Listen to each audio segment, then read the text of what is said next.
Diálogos Territoriales Constituyentes. Un espacio para reflexionar y debatir sobre sociedad, política y ambiente desde una perspectiva ciudadana. Temas que nos importan de cara a una nueva constitución. Elaborado y producido por Fundación Nodo Social, junto a Javier Ríos Seco, Sebastiana Insúa y Francisca Vilches.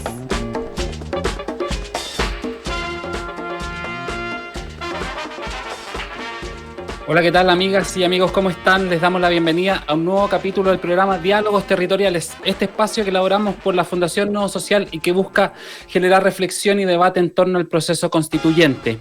Esta es la invitación que les hacemos cada martes a las 3 de la tarde junto a Javier Ríos Seco y el resto del equipo de la Fundación para que nos juntemos en Radio Súbela para hablar de Constitución. Hola, Javier, ¿cómo estás? Hola, Sebastián, ¿todo bien? ¿Y tú cómo estás? Todo bien, todo bien. Listos para empezar. Tenemos mucha información hoy día y tenemos una invitada de lujo también.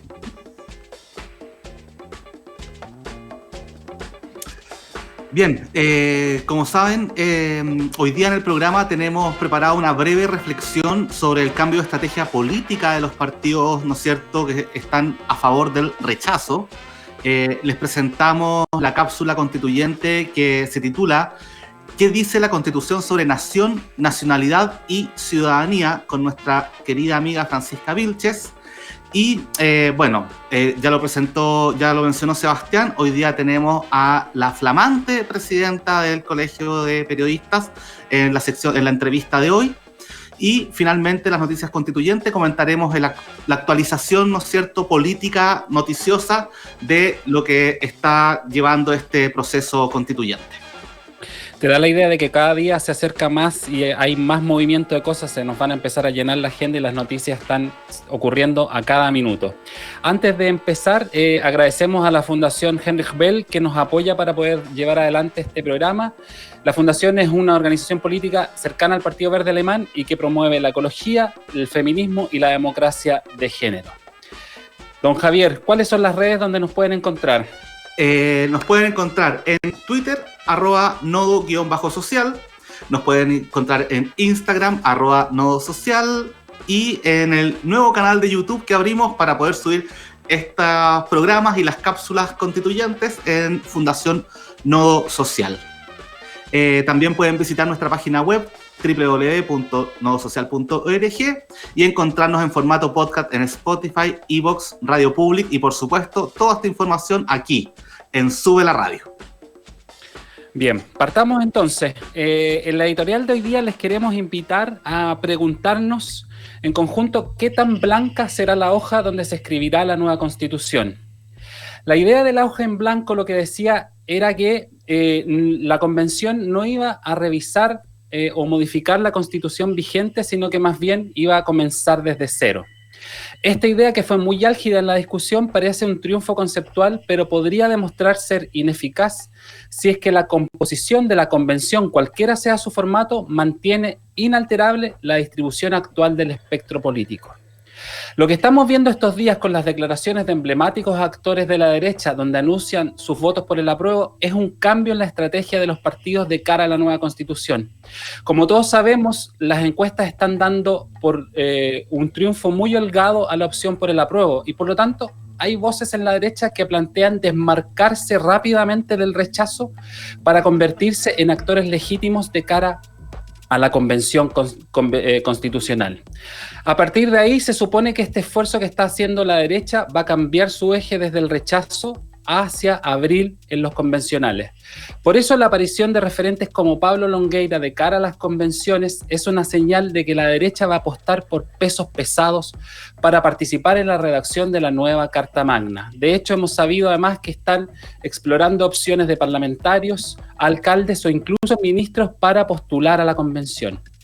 Caras conocidas e influyentes que podrían formar parte del proceso, lo que además se ve alimentado con la idea de que muchos parlamentarios no van a poder repostular a las elecciones de octubre y por lo tanto podrían utilizar el proceso constitucional como una especie de estación de transbordo. Sume a ello dos aspectos adicionales que nos parece relevante. El primero es que bajo el sistema de elecciones actuales, los independientes tienen nula real opción de triunfo. Y además que los artículos de la nueva Carta Constitucional van a tener que ser aprobados con 2/3 de los votos, lo que implicará tener que llegar a acuerdos con los mismos que no han querido allanarse a los cambios profundos pero urgentes que la sociedad necesitaba. Este escenario difícil nos hace pensar que la hoja no será tan blanca como pensábamos al principio, sino que más bien va a estar teñida con la impronta de un parlamento y de actores políticos incapaces de hacer los cambios y desprestigiados política y moralmente. Todo ello nos obliga a estar atentas y atentos para redoblar nuestros esfuerzos de movilización y participación de cara a octubre, pero también a abril próximo, don Javier. Gracias, Sebastián. Sí, hay varios puntos importantes. Yo creo que el concepto general tiene que ver principalmente en lo que señalas en la editorial, que efectivamente muchas personas o políticos que deberían estar a favor del rechazo por autonomía, es decir, per se, porque es parte de su ADN político, se están trasladando, ¿no es cierto?, a la casa de la prueba para poder estar en la papeleta de los constituyentes de cara a abril, porque si no van a tener injerencia y se van a transformar en espectadores de esto. Como por ejemplo, ¿no es cierto?, que, bueno, lo que dijo el alcalde de Las Condes, que era un socialdemócrata, que Bópoli y RN se desmarcan, ¿no es cierto?, tratando de impulsar con una franja del apruebo. Y bueno, lo que ya comentaste tú, que es el caso más emblemático de los últimos tiempos, que reapareció de las cenizas, ¿no es cierto?, el señor Longueira. Sin embargo, yo creo de que quiero profundizar en algo que nunca me ha quedado tan claro con respecto a la famosa hoja en blanco. Porque es muy difícil, porque siempre se nos ha atemorizado de que esta va a ser una hoja en blanco en que se va a casi que a destruir, o se podría destruir el país, la república, nuestra nación. Sin embargo, es imposible que eso suceda, puesto que la Constitución ha sido nuestro marco normativo que está por encima de las leyes, que nos ha permitido convivir como sociedad y crearnos como sociedad. En tanto es imposible que podamos zafar o eliminar o desanclar todos nuestros arraigos como nación, como país. Sin embargo, es necesario, como una democracia madura, estable y que queremos ya pasar incluso a una tercera ola, pasar la tercera ola de la democracia hacia adelante, tener una nueva constitución redactada por la ciudadanía de manera igualitaria, en paridad de género, con escaños reservados para los pueblos originarios. Sin embargo, eso es lo que aún no está todavía definido y nos damos cuenta de que se está haciendo todo, como se dice en buen chileno, a última hora, legislando a 24 horas de que vayan cumpliéndose los plazos para que justamente podamos tener una constitución como se ha solicitado durante estos últimos ya casi un año, ¿no es cierto?, del estallido social. Sebastián. Sí, hay mucho movimiento va a estar ocurriendo ahí. Es interesante lo que dice Pablo Longueira en una parte de su video, que los invitamos a verlo, porque es realmente llamativa la forma como lo hace, porque él aprueba, pero al mismo tiempo intenta a través de su alocución defender la Constitución vigente. Entonces él dice, el rechazo son las ideas de la negación. Nosotros tenemos que ir a la convención y tenemos que ir a ganar con nuestras ideas. Pero en alguna parte además intenta reflotar la política de los acuerdos cuando habla de que la derecha más la exconcertación podrían tener más del 66% de los convencionales y por lo tanto reflotar la idea de los acuerdos. Si no tenemos claridad, si no hay escaños reservados, si no se garantiza la participación de los independientes, probablemente podríamos quedar algo desilusionados cuando veamos que la composición de esta nueva mesa que va a construir la nueva constitución probablemente pueda estar más o menos parecida a lo que tenemos hoy día en la política chilena. Y por eso hay que redoblar el esfuerzo. Más que asustarnos, tenemos que redoblar el esfuerzo de trabajo y participación activa de aquí a octubre y de aquí hasta abril. Es más, y solo para hacer hincapié, no solamente hasta abril del 2021, sino que hasta abril del 2022.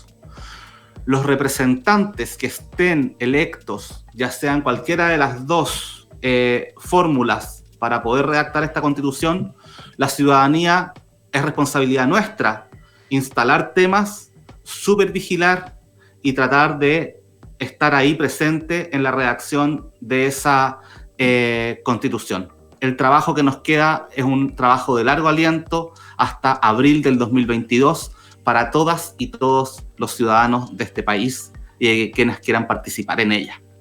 ¿Te parece si vamos a la cápsula, Sebastián? Me parece. Vamos. Vamos con la cápsula y las dejamos desde ya invitados después de la cápsula a la entrevista con Natalie Castillo, la presidenta del Colegio de Periodistas de Chile. Y ahora nos vamos con nuestra amiga Francisca Vilche. ¿Y qué dice la Constitución sobre nación, nacionalidad y ciudadanía?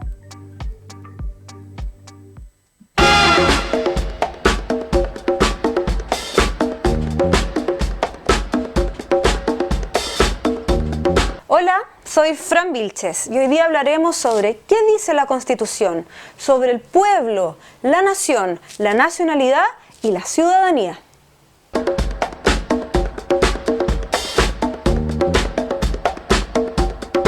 Como ya sabemos, la Constitución es el documento que regula la vida del Estado y de la comunidad política, estableciendo los límites de lo posible, marcando la cancha para todos los actores. Uno de los elementos más importantes es el establecimiento de la nacionalidad, que es el vínculo jurídico de una persona con el Estado, y de la ciudadanía, que es cómo esa persona se considera miembro activo del Estado al tener derechos políticos y al estar sometida a sus leyes.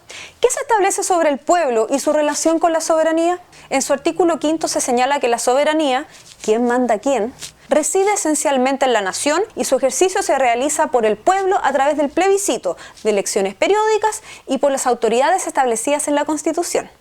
Pero ningún sector del pueblo ni individuo alguno puede atribuirse a ese ejercicio. El ejercicio de la soberanía tiene como limitación el respeto a los derechos esenciales.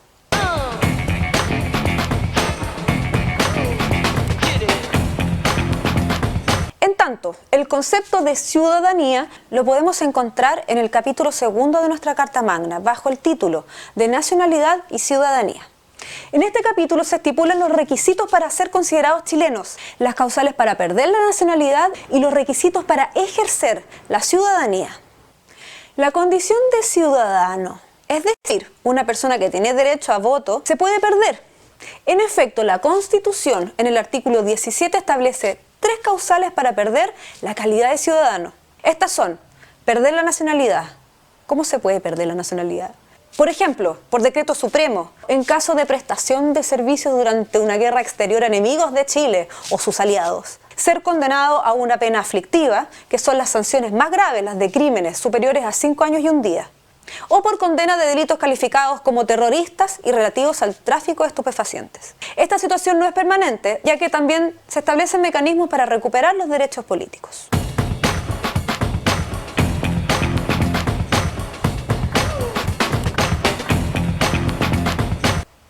Respecto al derecho a sufragio, se establece en el artículo 15 que las votaciones populares deben considerar algunas características como ser personales, deben asegurar la igualdad, el voto debe ser voluntario y debe ser secreto.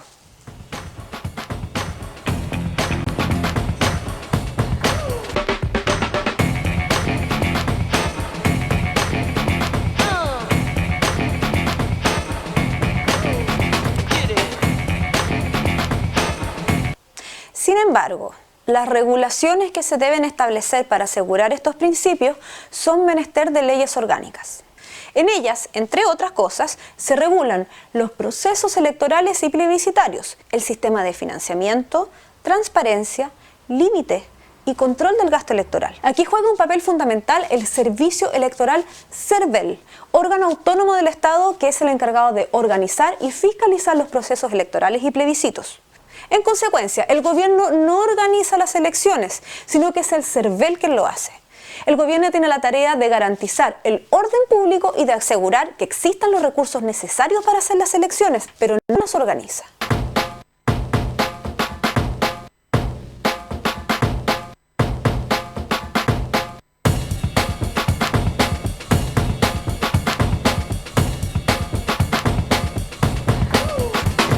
El mundo entero y también Chile estamos enfrentando la peor catástrofe sanitaria de los últimos 100 años. En plena pandemia es válido hacerse la siguiente pregunta. ¿Cómo aseguraremos la participación electoral, tanto para el plebiscito como para futuras elecciones, a personas enfermas con COVID-19 y de sus contactos directos? ¿O de quienes se encuentran privados de libertad en prisión preventiva, pero que no han perdido su categoría de ciudadanos? En las últimas semanas hemos visto cómo aún se está buscando un mecanismo que no vulnere el derecho a voto de las personas contagiadas. Pero también tenemos otras interrogantes que vienen de mucho antes. ¿El voto es un derecho o es un deber? ¿Voto obligatorio o voluntario? Preguntas muy relevantes en un contexto de baja participación electoral, poca confianza en las instituciones y mala evaluación en el funcionamiento de la democracia.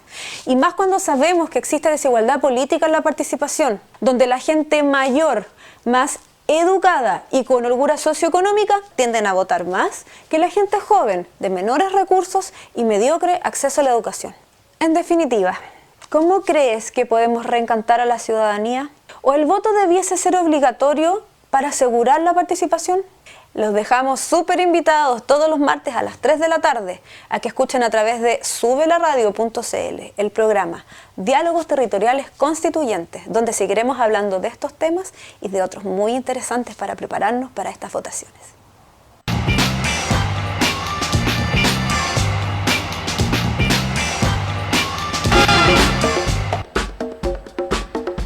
Estamos de vuelta en el estudio para dar paso a nuestra invitada. No puedo dejar de mencionar que las cápsulas tienen que ver un poco con lo que decía Javier al final, esta idea de que tenemos que movilizarnos, que tenemos que educar, tenemos que participar activamente y por lo tanto estas cápsulas tienen la idea de ir generando reflexión y educación de los contenidos quizás que son más álgidos del proceso constitucional.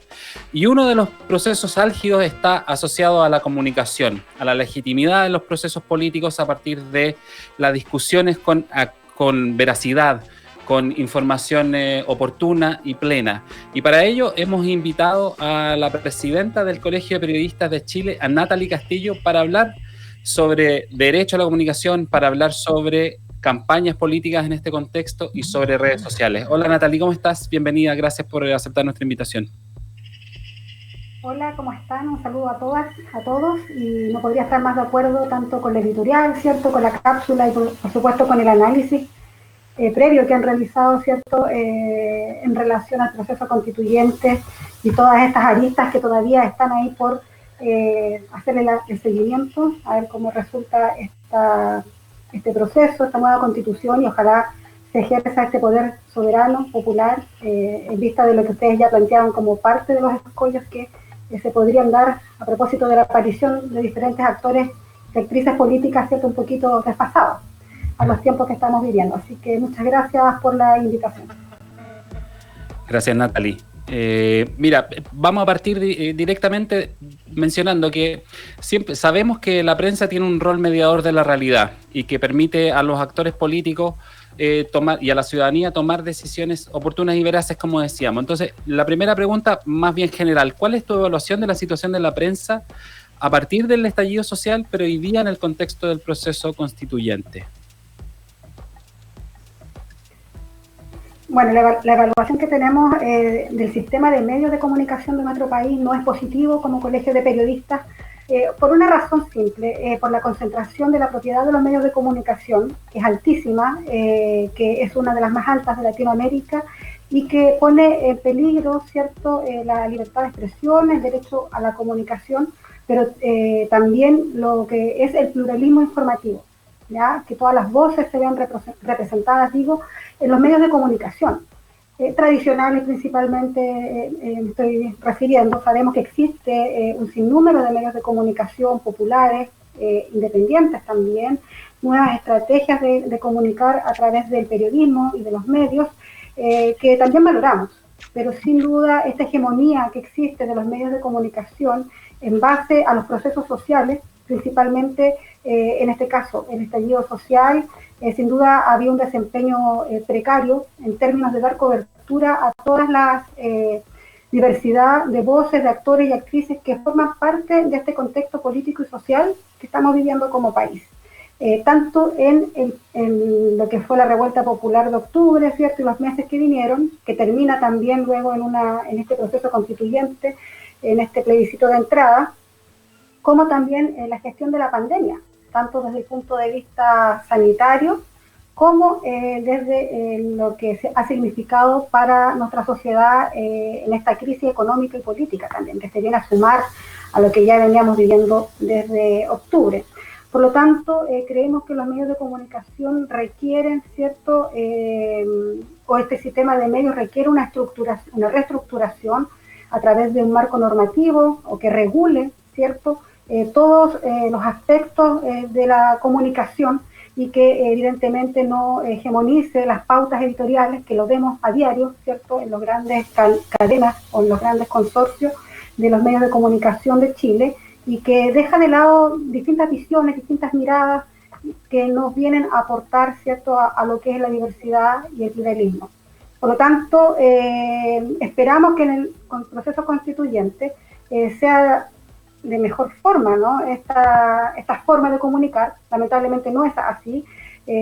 Vienen las campañas ya de manera más formal, ¿cierto? El 25 de septiembre comienza la franja, donde los canales tienen que entregar espacios por ley a propósito de la franja, tanto de la apruebo como el rechazo, pero los medios de comunicación hoy día han venido a impulsar nuevas actores o actrices del proceso constituyente que sí existen, que sí están en los territorios, que sí están jugando un papel fundamental en la movilización social, no solo en la calle, como lo vimos en los meses anteriores, sino que en las ollas comunes, por ejemplo, en las formas de trabajar de manera articulada, con solidaridad. Eso no lo estamos viendo ya en los canales y en los grandes medios. Muy por el contrario, ¿cierto? Estamos resurgiendo figuras como Longueira, por ejemplo. Hace poco vi una publicación que Toá, Escalona y otros más vendrían a revivir, ¿cierto?, esta figura concertacionista que existió y que podrían venir a formar parte de la batería de candidaturas del sector al que representan. Por lo tanto, también los medios juegan esta política de los consensos, creo que también lo plantearon ustedes ahí en su editorial, y lamentamos que así sea. Pero en buena hora los medios de comunicación independientes, no tradicionales, ¿cierto?, un poco más alternativos, ponen en la palestra y en la agenda pública otras voces y dar a conocer lo que realmente el pueblo de Chile ya quiere, ¿ya? Y ya lo sabemos a través de las redes sociales, entendemos que necesita un refrescamiento estructural y que ojalá esta nueva constitución sea redactada también por esas voces.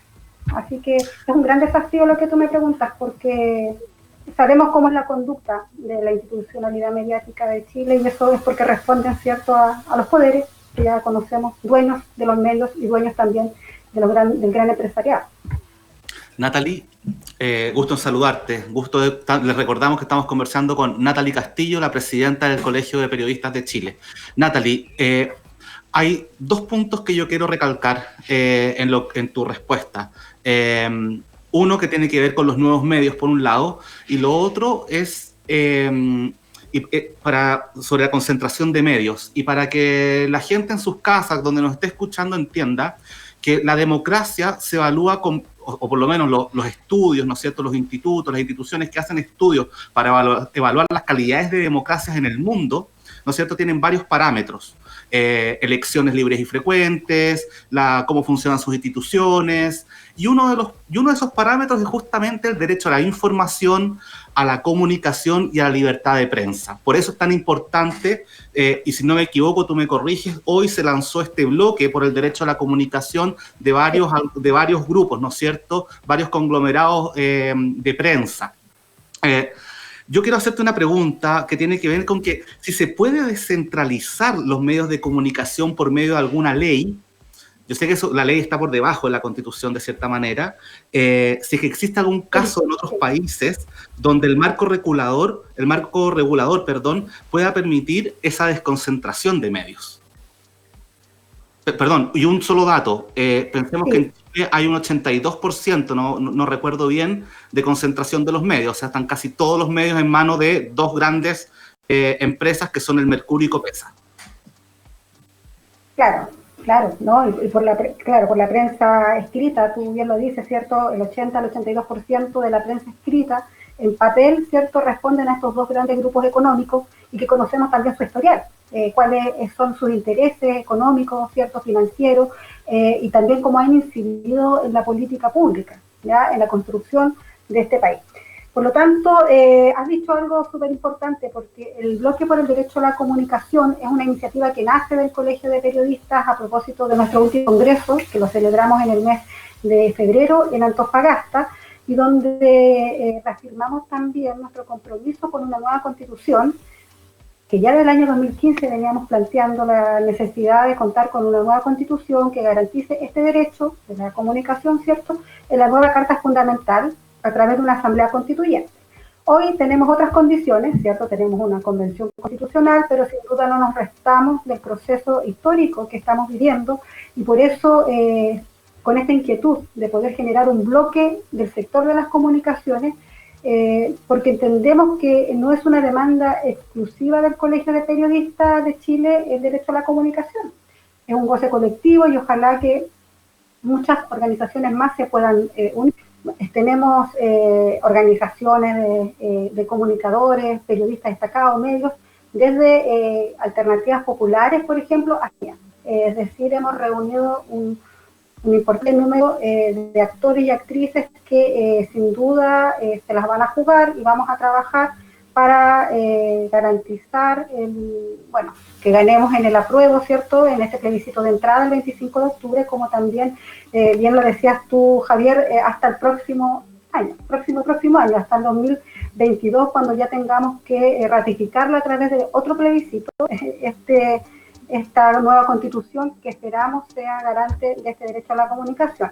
Y como bien tú lo planteabas, la ley de medios es otro de los instrumentos legales que estamos pidiéndole, ¿cierto?, tanto a los congresistas y a los futuros autoridades políticas que tengan que tomar la decisión de legislar una ley de medios que garantice la coexistencia de los diferentes sectores de la comunicación, colegios, la existencia de los medios privados, medios públicos y medios comunitarios, con diferentes ciertos tipos de financiamiento, limitar, ¿cierto?, también esta concentración y esta alta concentración, y que lo regule, porque acá hoy la comunicación está al arbitrio, ¿cierto?, de las leyes del mercado. O sea, entre la oferta y la demanda, hoy día la comunicación es garante, existe en Chile.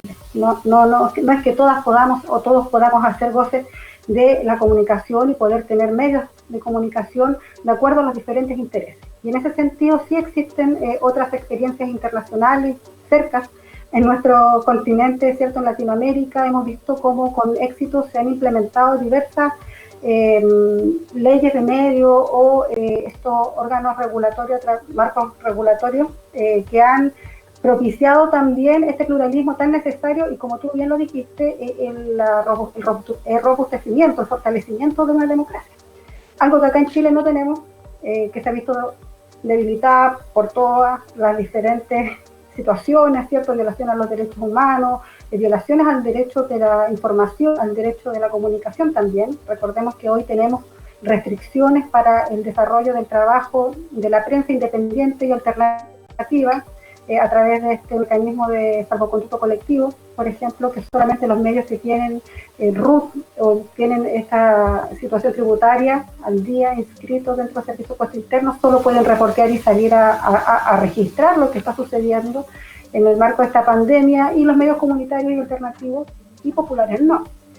Entonces, esperamos que Ecuador, ¿cierto?, Argentina tuvo también una experiencia y no han caído, ¿cierto?, las grandes cadenas, no ha existido ahí un desorden institucional ni político a propósito de la ley de medios. Así que esperamos que eso también se pueda materializar en el marco de estos cambios que estamos viviendo en nuestro querido país. Natalie, para dividir un poquito la discusión para el público, aquí hay dos niveles, por un lado. Lo que tú planteas como el derecho a la comunicación que debiera estar expresado en la nueva Constitución, y después tendría que venir una ley de medios que de alguna manera sea la bajada para las reformas al sistema medial. Claro. Entonces, partamos por el derecho a la comunicación. ¿Cómo se imagina usted ese derecho a la comunicación en la nueva Constitución?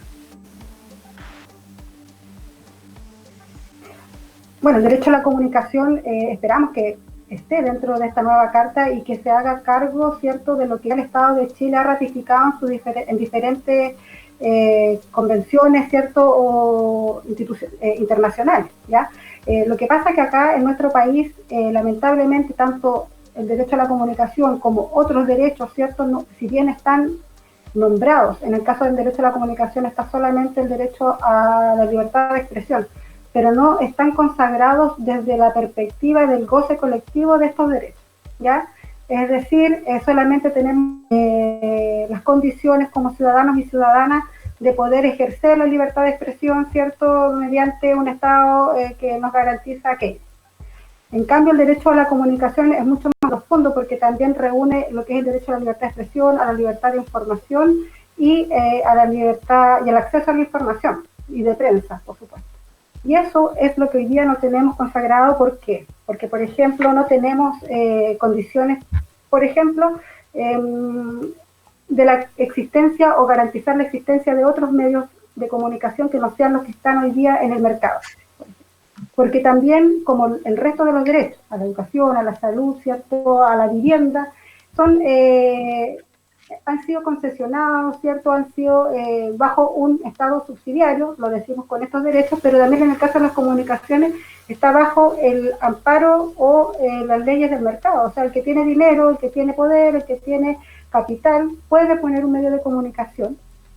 Y los que no tenemos, los que no, restando, ¿cierto?, en cierta medida la situación territorial, las brechas sociales que puedan existir no son visibilizadas. Por lo tanto, desde la perspectiva del derecho a la comunicación, no sé si me estoy explicando bien, es importante porque conjuga, ¿cierto?, que todos y todas las y los ciudadanos, desde las diferentes realidades, desde los territorios, pueblos originarios, organizaciones feministas, diversidades sexuales, puedan optar a tener espacios dentro de lo que es la institucionalidad mediática, dentro del sistema medial, con evidentemente la promoción del Estado como garante del ejercicio de ese derecho. Y ahí es lo importante de la ley de medios, porque la ley de medios tiene que poner las condiciones, ¿cierto?, lo que corresponde a una ley, cómo se va a legislar y cómo se va a realizar esta puesta en marcha de la consagración de este derecho. Natalie, bueno, hay muchas preguntas que quisiéramos hacer, pero el tiempo nos apremia y me gustaría ir a algo que yo creo que es absolutamente contingente, que tiene que ver con la comunicación, el acceso a información por redes sociales, ¿no es cierto? Solamente como para entregar un par de datos de la Escuela de Periodismo de la Universidad Diego Portales, en la cual, por ejemplo, los jóvenes o las personas, cómo se informaron durante el estallido social, fue principalmente por WhatsApp, personalmente, Facebook, Instagram, que van desde el 51% al 38%, y baja a los sitios a la televisión o a la radio a un 20 o un 17%. Y la confianza en los medios de comunicación más tradicionales del 2009 al 2019 bajó del 60% al 7%, solo por nombrar algunos números.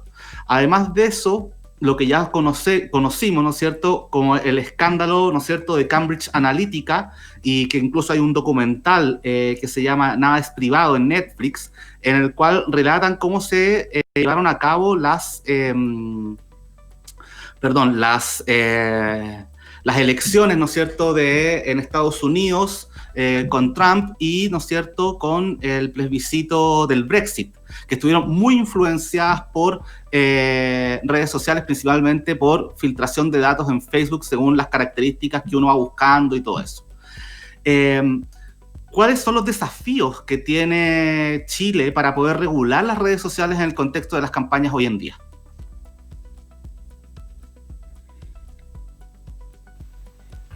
Bueno, primero, estoy muy de acuerdo con lo que tú has planteado. Hoy día las redes sociales se han transformado en una plataforma bastante válida, ¿no?, de poder tener acceso a información y a diferentes, en diferentes espacios y también es transversal en términos generacionales. Yo creo que eso ha generado también un esfuerzo mayor por parte tanto de los medios de comunicación como también quienes estamos siempre observando el ejercicio profesional, ¿cierto?, bajo normas éticas que correspondan y generen contenidos de calidad y, por supuesto, bajo estos contextos éticos, que son súper importantes.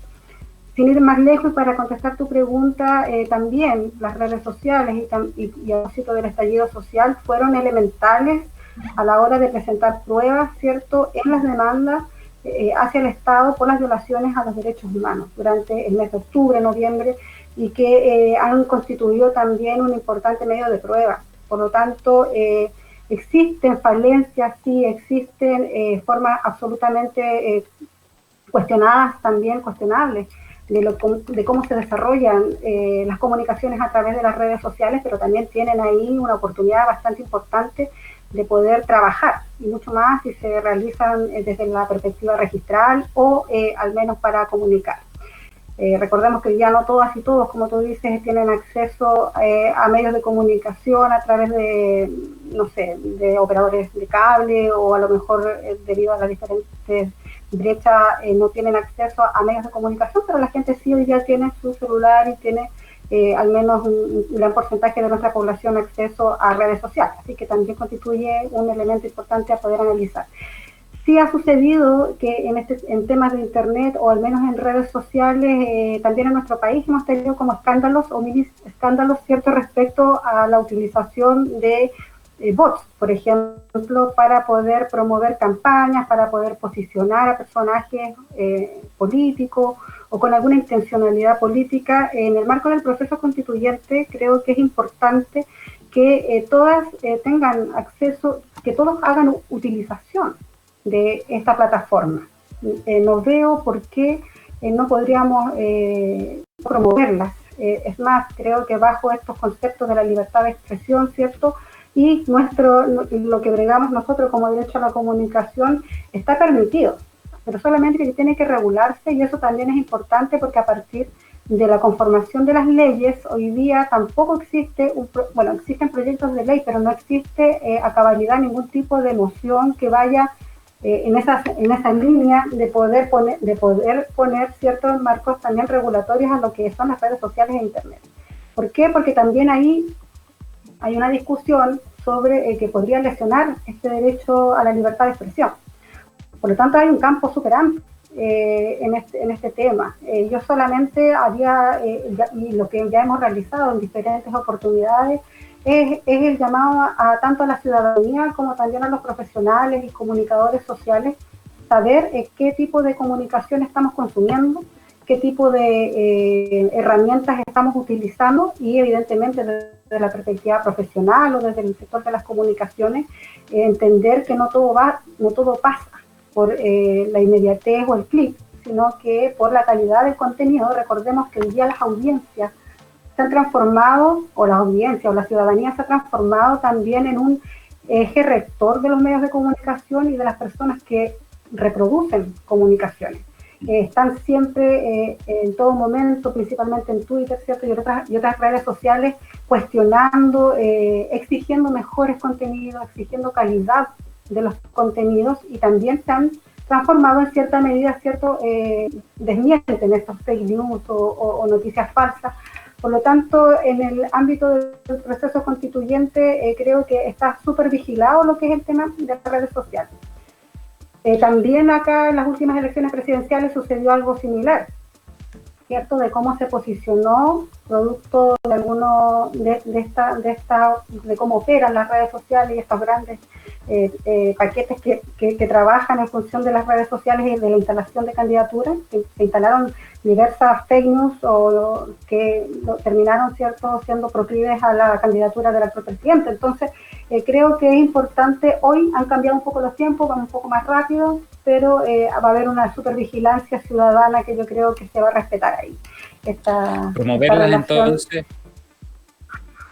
Claro. Promoverlas, pero regularlas. Ese es un poco, o sea, ponerles un marco, porque una pregunta que a uno le surge es que si efectivamente el dinero también puede influenciar en el espectro digital, porque el financiamiento de bots o de propagandas por esa vía también puede ser una forma de acaparar ese espectro, que parece que no es infinito, sino que igual termina teniendo algunos límites y restricciones para aquellos que no pueden pagarlo. Entonces, para terminar, Natalie, la última pregunta, vinculando esto, redes sociales, financiamiento, pero por sobre todo pensar cómo ven ustedes, a propósito del inicio de las campañas ya propiamente tal, la posibilidad que van a tener o que están teniendo las organizaciones de la sociedad civil para transmitir mensajes más allá de los partidos?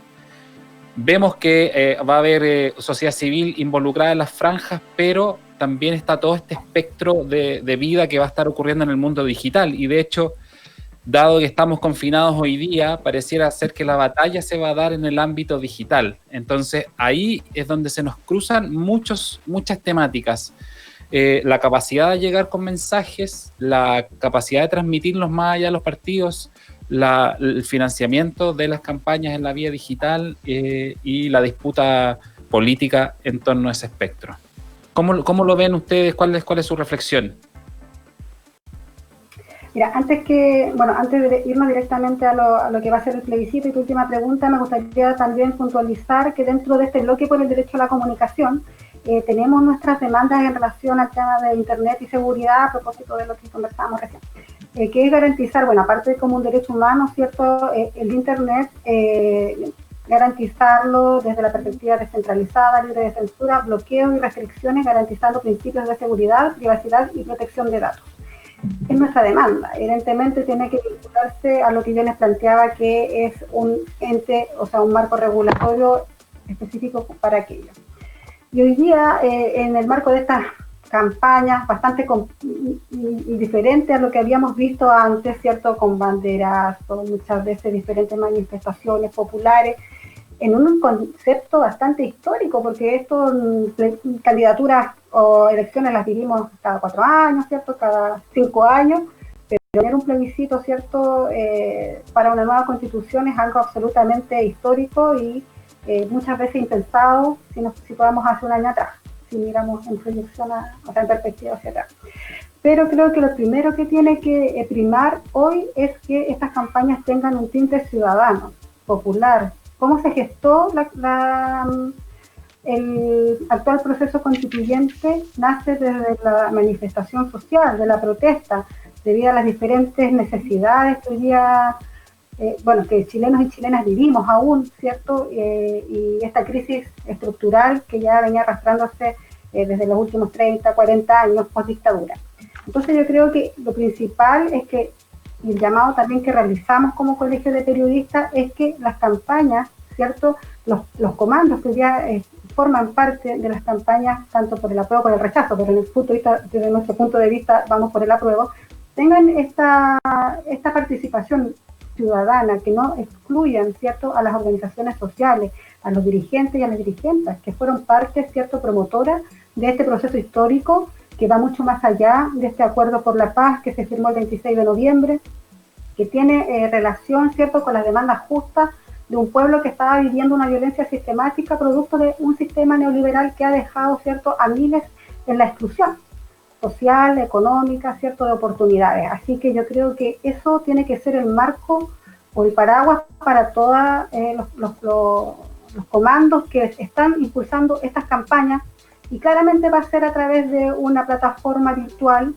Siento que son muchas las regiones que hoy día estamos en cuarentena. Yo vivo en la región de Coquimbo, estamos en una cuarentena total. Es muy difícil hacer movilización o hacer algún tipo de campaña desde lo presencial. Sin embargo, creo que la mejor campaña que ya se puede apostar es el trabajo de reafirmar aquellas demandas que fueron impulsadas en la calle, en las diferentes organizaciones sociales y territoriales, sin perder el foco, ¿cierto?, de la diversidad de personas que participaron dentro de estas demandas. Son demasiados pueblos originarios, diversidades sexuales.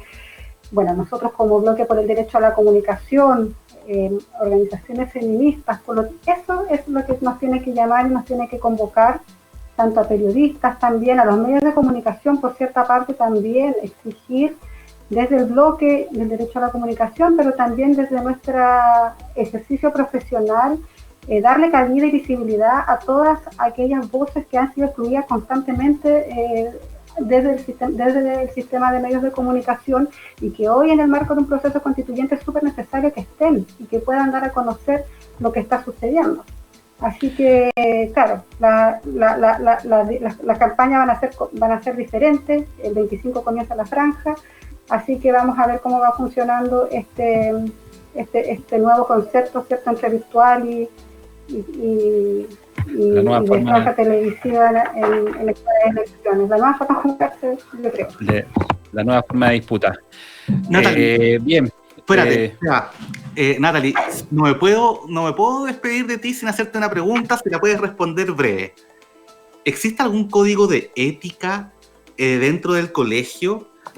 Y si es que hay algún conflicto de interés, porque derechamente hay periodistas que absolutamente desinforman o que efectivamente pareciera que están absolutamente agendados por alguien. Chan. De todas formas, no, sí, lo podemos decir de todas formas. Tenemos un código de ética, ¿ya? Un código de ética que rige, ¿cierto?, el comportamiento dentro del ejercicio profesional, ¿cierto?, que tiene que tener una responsabilidad ética, código deontológico, acorde a lo que esperamos dentro de lo que es el proceso de comunicación. Pero la dictadura quitó a los colegios profesionales, ¿cierto?, la tuición ética. O sea, que podamos sancionar de manera un poco más efectiva a quienes cometen, ¿cierto?, algún tipo de faltas a la profesión desde esa perspectiva. Nos convirtieron, ¿cierto?, de ser una organización, de una corporación de tipo público a ser un gremio, una asociación gremial, AG. Por lo tanto, solamente podemos generar sanciones a aquellas personas que forman parte de nuestro colegio. Y sí, hemos hecho sanciones simbólicas, ¿cierto? Tenemos redes sociales, Chile Periodista en Twitter, y siempre realizamos nuestros descargos en torno a cómo hoy día colegas, incluso periodistas, realizan un ejercicio ahí un poco cuestionable, o cuestionable también, en diferentes situaciones o hechos puntuales, muchas veces que tienen que ver con derechos humanos, entendiéndose todos los derechos, ¿cierto? Y que lamentablemente meten ahí a las y los periodistas en una generalidad. Pero no es así, tenemos tremendos colegas profesionales comprometidos y comprometidas de Arica a Magallanes, porque somos un colegio nacional y que estamos todos trabajando por el tema ético, que sin duda es un tremendo desafío siempre, y por otra parte ser actores y actrices políticas incidentes en lo que viene de aquí al 25 y lo que viene para nuestro país. Nos sentimos responsables de este proceso, por lo tanto vamos a trabajar para que logremos tanto consagrar ese derecho como también la ley de medios, que es muy necesaria y de mucha justicia para la ciudadanía y para la democracia. Fantástico. Bien. Muchas gracias, Natalie. Ya lo ha dicho ella, no olvidar a las personas que impulsaron este proceso y que el periodismo además tiene que dar voz a los sin voz. Te agradecemos muchísimo, Natalie, por habernos acompañado en el día de hoy. Natalie Castillo, la presidenta del Colegio de Periodistas de Chile. Chao, gracias a ustedes y vamos por el apruebo y a garantizar todos los derechos en el nuevo pacto social y la nueva carta fundamental. Vamos. Muchas gracias, Natalie. Y nosotros seguimos con el programa estos últimos 10 minutos para hablar sobre las noticias constituyentes de lo que está pasando día a día y en este proceso. Javier. Sebastián, me estaba despidiendo de nuestra entrevistada, de Natalie, así que tengo que ir a buscar efectivamente lo que me estabas preguntando. Bien, efectivamente, quedan 54 días para el plebiscito, ¿ya? Y yo creo que el tema más importante que tenemos que... Pero antes de ir con esto, Seba, yo quería hacer una reflexión que disculpa que traiga a la memoria a un politólogo bastante importante, a Robert Dahl, que justamente él habla del gran riesgo de la democracia y que hay un problema inherente a la democracia, que es justamente la democracia y el capitalismo. Y el capitalismo trae desigualdad como un... el capitalismo, claro, tiende a la desigualdad de los recursos.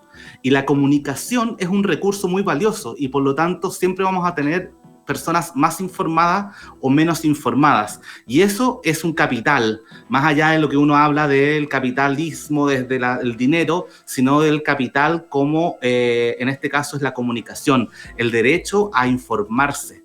Eso es muy importante y es un riesgo que traen nuestras democracias. Y lo otro que quiero destacar de lo que hablábamos con Nati es justamente que nos asigna una responsabilidad a la ciudadanía de controlar las redes sociales y lo que son las fake news. Hay un rol que es bastante importante, que es nuestro, que nos compete a nosotros, no podemos dejar siempre todo a merced del Estado. Y esto en relación justamente a lo que se viene ahora, es lo que queríamos conversar como en este cierre, ¿no es cierto?, de este cuarto capítulo de Diálogos Territoriales, aquí en Sube la Radio, que tiene que ver con el COVID y el plebiscito. Y que tiene justamente que ver con si justamente los enfermos de COVID y todo su entorno van a poder votar o no. Y hoy justamente salió, se envió, si no me equivoco, se envió a trámite, ¿no es cierto?, los senadores de oposición, claro, ingresaron la reforma constitucional para garantizar el voto por correo a contagiados de COVID. Básicamente, Correos de Chile actuaría como un garante del voto, lo iría a entregar el voto, lo pasaría a retirar y lo custodiaría hasta que se deposita en una urna para ser contabilizado como voto. Sebastián. Sí, volvamos un poquito más atrás porque eso pasó hoy, pero la semana pasada ocurrieron varias cosas en torno a esto. Lo primero es que el gobierno anunció a través de su ministro del Interior que era inviable la participación de los contagiados. O sea, dijo, no se puede llevar a cabo una legislación que modifique los asuntos sustanciales en torno al sistema de votación en 60 días y por lo tanto el gobierno le había cerrado la puerta. ¿Qué es lo que dijo el CERVEL? Ellos insistieron en que había espacio para innovar. Aquí hemos legislado en 24 horas, dijo Patricio Santamaría, y por lo tanto tenemos espacio. Después aparecen los partidos oficialistas que también estaban molestos. Paulsen de RN también dijo el otro día, podemos legislar de lunes a domingo si ustedes quieren. Y Chaguán también había dicho que era inconstitucional quitarle el derecho a sufragio a estas personas. Entonces aparece ayer el anuncio de la oposición con la idea de que había posibilidad y que iban a presentar un proyecto de ley. Lo había dicho Guido Girardi y Pedro Araya, pero el proyecto que mencionaba Javier y que acaba de ingresar hace un rato, que está recién ingresado, fue presentado por la senadora Rincón, Adriana Muñoz, Francisco Huenchumilla y Jorge Pizarro, Javier. Oye, y eso lo dice la Fran en la cápsula, en nuestra cápsula constituyente número 4. El CERVEL es el que va a normar, el que ve financiamiento, todo eso. Sin embargo, el gobierno es el garante de poder desarrollar y facilitar el orden público y el derecho al voto. Es decir, este tipo de pandemia no exime la responsabilidad del gobierno para que la gente ejerza su derecho a voto. En tanto, a otra de las indicaciones que se está presentando con respecto al plebiscito, tiene que ver con que se presentaron 16 indicaciones a reforma de reserva de escaño para pueblos originarios que integren el órgano constituyente. Y antes de ir con usted, don Sebastián, quería recordar y anunciar y decir de que el Icura Chihuahilaf es el primer poeta mapuche en recibir el Premio Nacional de Literatura. Esto sí, que lo acaban de recibir hoy día. También es noticia fresca y es muy importante porque lo que hace el autor, ¿no es cierto?, es decir, en su libro Recado Confidencial a los Chilenos, él lo que trata de hacer es conversar. Y él se refiere a buscar el diálogo de la sociedad chilena a través de su obra. Y efectivamente él recibe esta posibilidad para abrirse al diálogo en que se pueda mostrar lo hermoso que es la cultura mapuche y en general de todos los pueblos originarios de este país y que puedan estar presentes y reconocidos en esta constitución que hasta el momento es uno de los grandes vicios de la constitución actual que nos está rigiendo. Sí, uno de los grandes temas que todavía queda sin resolver, como lo dijiste tú al principio, estamos legislando sobre la marcha, es cómo van a quedar reservados los escaños para los pueblos originarios en cualquiera de los dos órganos constituyentes. Quisiera recordar primero que el proyecto de ley fue ingresado el 17 de diciembre del año 2019 y todavía no se ha legislado. Recién pasó a segundo trámite constitucional el 7 de julio y hoy día estamos en los días en los cuales se está discutiendo, se están escuchando los expertos para tratar de sacar esta reforma lo más rápido posible y se han presentado 16 indicaciones. Y lo que está ocurriendo de fondo es que no hay claridad en muchos de los temas respecto de cómo se va a realizar esa reserva de escaños para pueblos originarios, que tal como decía Javier, no ha ocurrido nunca en nuestra legislación y por lo tanto es un hito histórico. Algunos de los temas planteados, solo de manera general, uno de ellos es si los escaños reservados para pueblos originarios se van a sumar a los escaños que se elija al resto de los chilenos o van a ser parte de esa repartición. No está tan claro. No está tan claro tampoco si es que se va a establecer un distrito único nacional o se va a establecer un distrito específico, un patrón electoral específico para los pueblos originarios. Ni tampoco se sabe muy bien cómo se va a hacer la distribución entre los distintos pueblos de nuestro país. Lo que sí pareciera haber acuerdo es que se va a intentar mantener paridad de género entre los representantes de pueblos originarios, don Javier. Recordemos que acá tenemos no solamente a los mapuches, está Aymara, Rapanui, Licanantay, Quechua, Coya, Diaguita, Cahuéscar, Yagano y otros.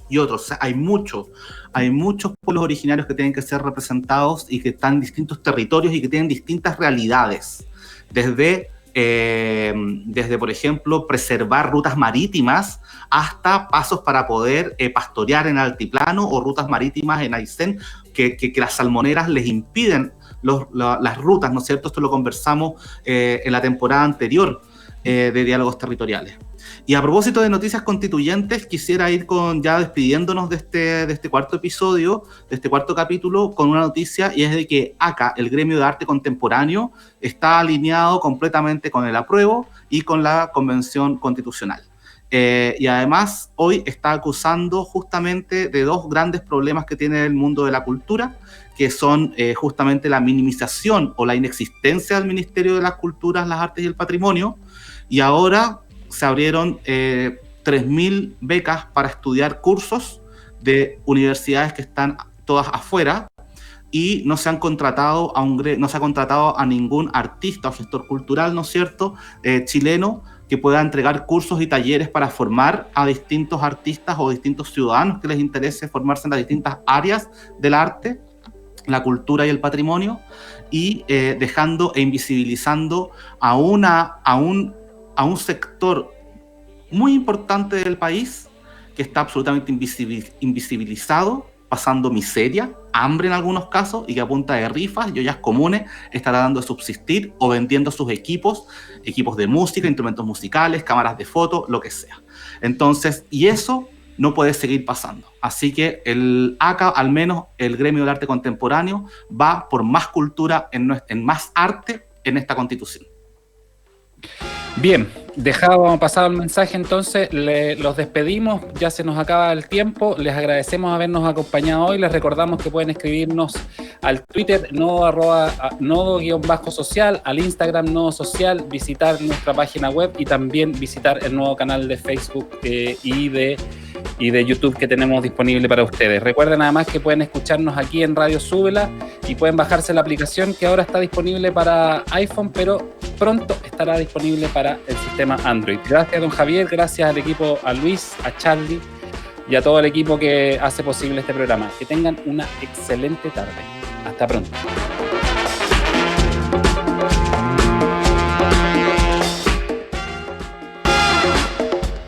Eso fue Diálogos Territoriales Constituyentes, un espacio para reflexionar y debatir sobre sociedad, política y ambiente desde una perspectiva ciudadana. Temas que nos importan de cara a una nueva Constitución. Escúchanos en vivo cada martes a las 3 de la tarde por Súbela Radio y siempre en formato podcast en súbela.cl o en nuestra app.